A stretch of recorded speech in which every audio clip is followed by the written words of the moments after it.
On TennisImageNaomi Osaka has yet to get out of the round of 16 in 2 events since she became the world's top-ranked player. CreditCreditJohn G Mabanglo, EPA, via Shutterstock Wells, Calif. Deservedly number 1 in the world at age 21, Naomi Osaka has not made it past the round of 16 in her first 2 tournaments wearing the crown. After stumbling at the first hurdle in Dubai last month, she won 2 matches here in Indian Wells before running into Belinda Bencic. Though it is too early to start scurrying around the halls and sounding the alarms, it is not too early to observe that Osaka is in the midst of an adjustment process that could take more time to work through than she imagined. In a little more than 6 months, the Japanese-American with Haitian roots has become a multicultural star with global reach, fired the coach who helped her zoom to know.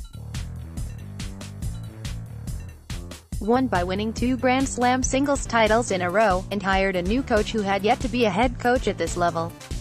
It is a lot to handle, a lot to digest, particularly with people like me poised to parse every performance for signs of trouble.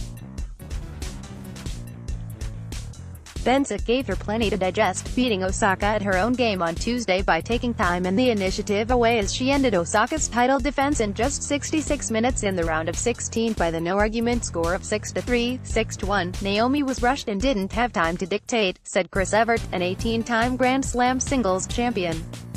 I don't think Naomi had come across a player like that. All these big hitters like Aryna Sabalenka, and even Serena, are not that close to the baseline. They are 2 or 3 feet back. But Bencic plays an entirely different game, and she played a flawless match.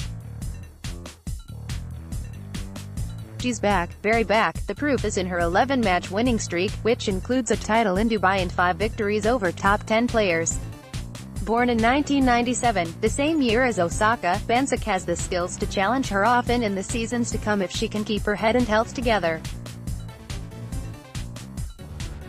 Bencic will play 5th-seeded Karolina Pliskova in the quarterfinals on Thursday. I think at a time like this with that scoreline, I would usually feel very depressed and sad, Osaka said at her surprisingly upbeat post-match news conference.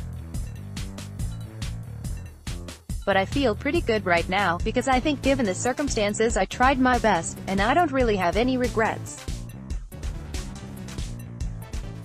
I tried to be positive throughout the entire match. Honestly, she was just playing so well. It was not Osaka's first look at Bencic, who turned 22 this month. They first played in a small-money event in Alabama on clay in 2013, and Osaka beat Bencic 6-3, 6-3, which came as a shock considering that Bencic already was a highly regarded junior player from Switzerland and that Osaka had barely played junior tennis at all. But there was no catching Bencic by surprise on Tuesday. She already had beaten Osaka in straight sets at the 2018 Hopman Cup team event, which is technically an exhibition. And after reaching the top 10 in 2016 and then dropping back because of wrist surgery, she is playing with the point-by-point focus of someone who knows that tennis success, with all its trappings, is not a given. I know how frustrating it was when I wasn't able to play at all, Bencic said, sounding sage beyond her years. Osaka sounds a bit wiser herself. The meandering, sometimes cryptic interviews of 2018 have given way to something more considered and open with occasional dashes of her trademark whimsy. Belinda Bencic proved to be a worthy foe in the BNP Paribas Open in Indian Wells, Calif beating Osaka 6-3, 6-1 on Tuesday. Credit Matthew Stockman, Getty Images. This is not a coincidence. She watched clips of her past news conferences and did not like some of what she saw, the thumbs, the likes. At this new stage, she greets questions, of which there are many, with respect, giving the impression that she is weighing each one before answering. Asked to compare herself now with when she won Indian Wells as an unseeded player in 2018, she gave another measured response, even in defeat. I guess one of the biggest things is I wanted to be more mature, she said. I feel like this is something I'm still working on and off the court. It's one of the biggest goals that I have had in my entire life. I might have thrown a few tantrums last year, she added. And this year it's something that I'm working on improving, and I feel like it's going well.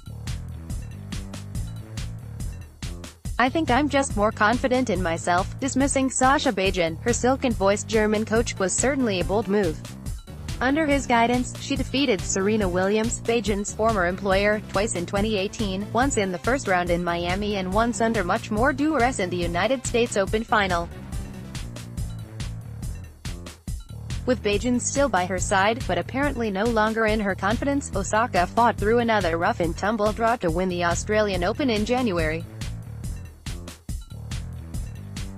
Neither has explained their split in detail, although Osaka has said it was not a matter of money. She or some members of her team were looking for a lower-profile coach, but there were clearly personal issues at work, too. Something happened that must not have been good, although that's just speculation, said Everett, who often watched Osaka and Bajan train in Boca Raton, Florida.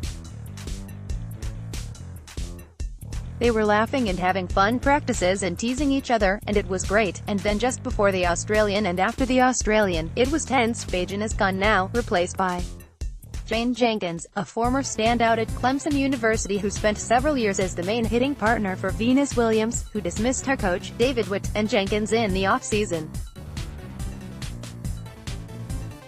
Jenkins was quickly hired as a national coach by the United States Tennis Association, to work out of its national campus in Orlando.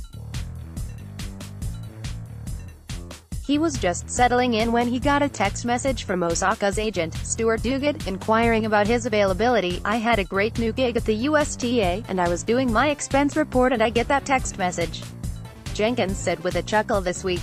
When a great adventure is offered to you, you cannot refuse it. Jenkins, 34, knows full well that job security at this level is fragile, which is one of the big reasons he was drawn to the USTA. Post, my wife and I live there in Lake Nona, he said. Plus, with the coaching carousel, I didn't want to go back out with another player and then they wake up on the wrong side of the bed and say, hey, I'm not feeling this. I was thinking more about security because there are only a few, I feel like, out there that are worth being out here for. Osaka, with her talent and star power, is certainly on that short list, and she and Jenkins are now 2-1 after their first tournament together, which included one on-court coaching visit that Osaka jokingly began by suggesting she was having a midlife crisis. I just wanted to break the ice, she said. Keeping the mood light and keeping tennis in perspective seem like the right idea when there are all sorts of new and powerful forces at work, including celebrity and mega millions. This also seems a good time for Osaka to remember that the controlled power and controlled emotion that she displayed to win in New York and again in Australia were anything but a fluke. A version of this article appears in print on of the New York edition with the headline, Osaka adjusts to life with a new coach and a no. Order reprints today's paper. Subscribe.